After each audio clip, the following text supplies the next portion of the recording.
안녕하세요 여러분, 코다 취업 강원 대표입니다. 오늘은 여러분들한테 현대오토에보 신입사원 채용 공고를 소개해 드리려고 합니다. 여러분들 이제 연말 연초에 공고가 많이 안 떴다고 낙심하지 마세요. 이제 채용 흐름이라는 게 원래 연말 연초에 1년 중에 제일 공고가 안 뜨는 시즌이거든요. 이때 불안해서 이제 멘탈이 나가는 친구들이 있는데 구정 이후부터 점점 공고가 포문을 열기 시작할 거고, 그리고 3월 이후부터는 원서 쓰느라고 바빠서 치일 테니까 지금 불안해하실 필요 전혀 없어요. 그리고 이제 슬슬 연초를 지나가고 있으니까 현대로템, 현대오토에버 등등 이제 다양한 대기업들이 슬슬 포문을 열기 시작하니까 불안해하지 마시고요.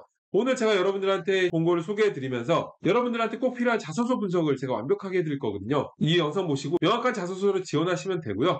그리고 여러분들이 진짜 잘 쓴 자소서를 보면서 자소서에 대한 개념이 확 바뀌고 싶다, 내 자소서 상태를 평가받고 싶다, 근데 직무 설정, 취준 방향성 설정을 다 완벽하게 하고 싶으신 분들은 저한테 상담을 오세요. 상담 오시면 제가 직접 이제 여러분들한테 진행을 해드릴 거고요.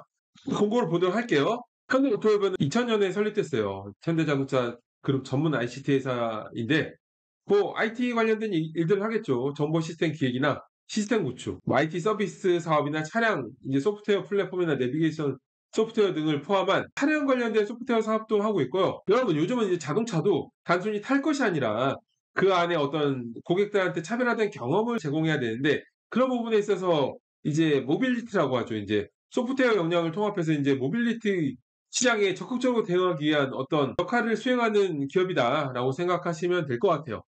자, 직무를 보면 직무가 굉장히 다양한 직무를 채용하고 있습니다. 차량 전장, 내비게이션 지도, 비이클 IT 검증, 이제 모빌리티 커넥티드 카 등등 굉장히 많은 직무가 있는데, 이공계 관련 직무는 너무 많으니까 이제 제가 따로따로 말씀드리기는 어렵고, 이거는 사실은 본인 전공이니까 스스로 잘 알 거예요. 이제 경영 지원 관련된 부분을 말씀드리면은 많이 있죠. 어카운팅, 이제 코퍼레이션, 파이낸스, HRM, AR, 마케팅, 커뮤니케이션, 프로큐어먼트가 있는데, 이제 어카운팅이나 파이낸스 같은 경우는 회계나 재무 쪽이죠. 이제 재정 그런 쪽인데, 코퍼레이션 이건 상생 협력 관련된 부서예요. 이게 약간 조금 포지션이 애매한 부서들이 있어요. 이제 명확한 전문성을 요구하는 부서인지 아닌지 매송달성한 부서들이 있거든요. 예를 들어서 PSG 협력팀 뭐 이런 곳들 있잖아요. 그에 관해서 이제 본인이 관심 있는 활동들을 한 것들이나 데이터적으로 내가 분명히 관심을 가지고 살아왔다라는 그런 경험들이 중요한 경우가 많거든요. 그래서 그렇게 생각하시면 되고, 이제 HRM은 인사고, 그쵸.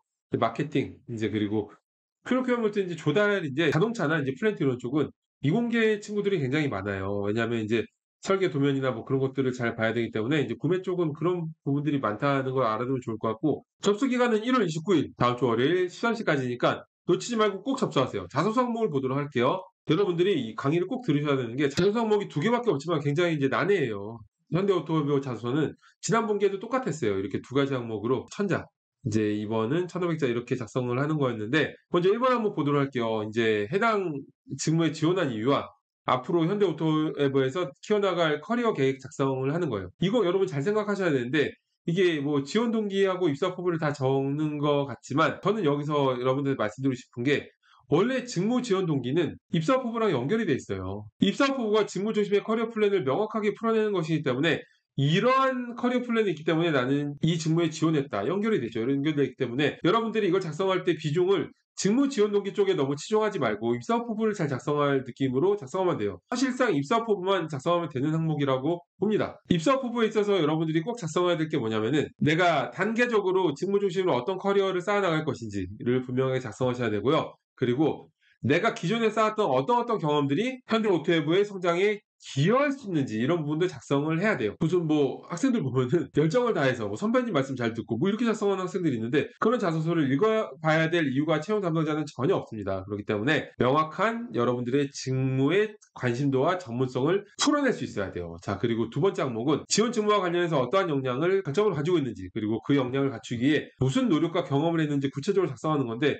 예시가 나와 있죠. 학내 활동, 프로젝트, 교육 이수 과정 등이 있어요. 이거 여러분들 사실은 이거 공대에 맞춤형으로 나와 있는 직무거든요. 그에 대한 반증으로, 예를 들어서 기아차 같은 경우에는 최근 들어서 직무마다 자소서 항목을 다르게 내놓고 있는데, 문과 직무에는 이 항목이 있는 곳이 거의 없어요.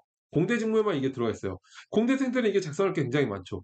기본적으로 여러분들이 프로젝트를 수행하고 교육 이수를 하는 것들이 많고, 전공이 전문성이 있기 때문에 이제 작성할 것들이 굉장히 많겠지만, 그런데 문과의 직무 같은 경우는 별로 없을 수가 있어요. 일단 이 항목 전체적으로 말씀드리면은 여러분들이 직무 수행에 직접적으로 관련되어 있는 경험들 있죠.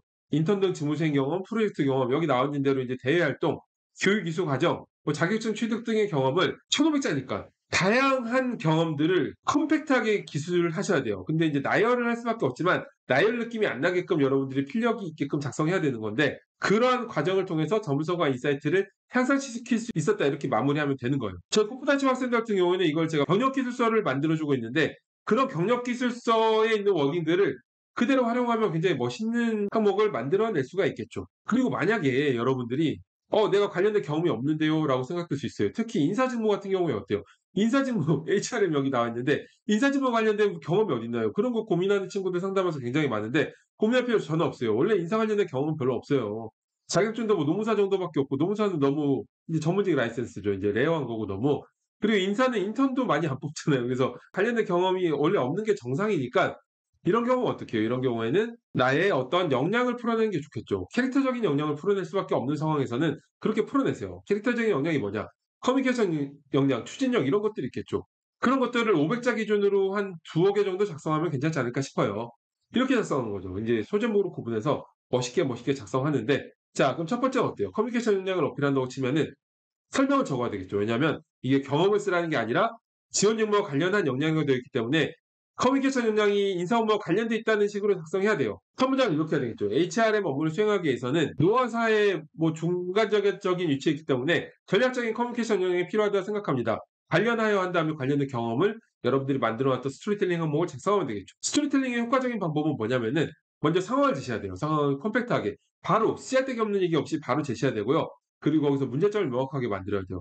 문제점이 없으면은 뒤에 본인이 아무리 멋있는 역할을 수행했더라도 극적이지가 않죠. 스토리가 탄탄하지 않기 때문에 문제점을 명확하게 작성하고 그다음에 해당 문제점을 구체적으로 내가 커뮤니케이션 능력을 발휘해서 어떻게 발휘했는지 이렇게 하나를 완성하고 1,500자니까 또 소제목을 구분해서 이번엔 추진력을 이렇게 또 똑같은 방향으로 추진력을 여러분들이 발휘했던 경험을 선정해서 작성하면 되겠죠. 이렇게 작성하면 되는 거예요. 어때요? 굉장히 짧은 항목이 2개밖에 안 되지만 굉장히 이제 난이도가 상당한 항목들이다라는 생각이 들고요. 자, 여러분 오늘 현대 오토웨브 자소서 분석을 봤습니다.